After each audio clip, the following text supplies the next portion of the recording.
आखिर क्या है गुड फ्राइडे की हकीकत और क्यों मनाते हैं ईसाई धर्म के लोग ये दिन। नमस्कार, मेरा नाम है शहबाज अहमद और आप सभी का स्वागत है ई इंडिया न्यूज़ पर।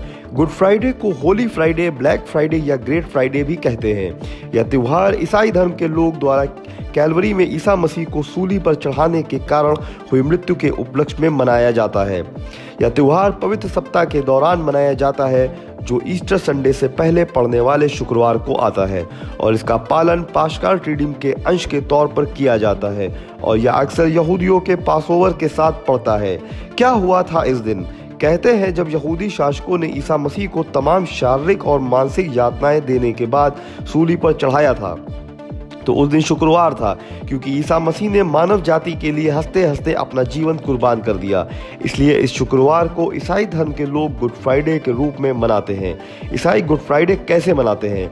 कई ईसाई इस विश्वास को प्रेषित के रूप में कहते हैं यीशु के सूली पर चढ़ने की याद में गुड फ्राइडे ईसाइयों के लिए शोक और प्रतिबिंब का पवित्र दिन है, जो अक्सर विशेष चर्चा, सेवाओं और प्रार्थना विजलिस में भाग लेते हैं।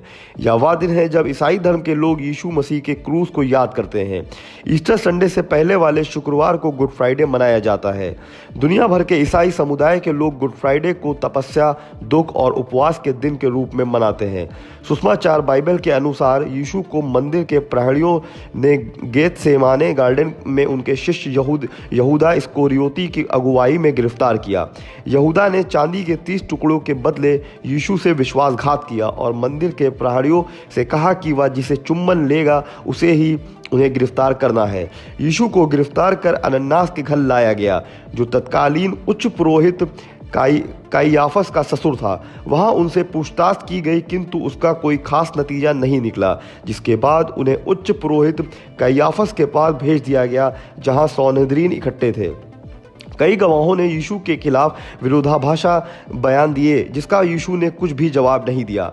अंत में उच्च पुरोहित ने यीशु को कहा कि वह पुत्र शपथ लेकर उत्तर देने का आदेश देते हुए कहा, मैं तुम्हें ईश्वर के नाम का वास्ता देकर तुम्हें आदेश देता हूँ कि तुम हमें बताओ कि क्या तुम ही एकमात्र अभिषिक्त व्यक्ति परमेश्वर के पुत्र हो।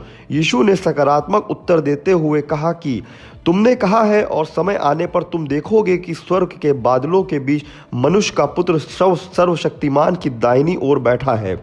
उच्च पुरोहित ने यीशु को ईश्वर की निंदा का दोषी ठहराया और सर्वसम्मानित में यीशु के मामले में सौंदर्यहीन की सुनवाई में यीशु को मौत की सज़ा सुनाई।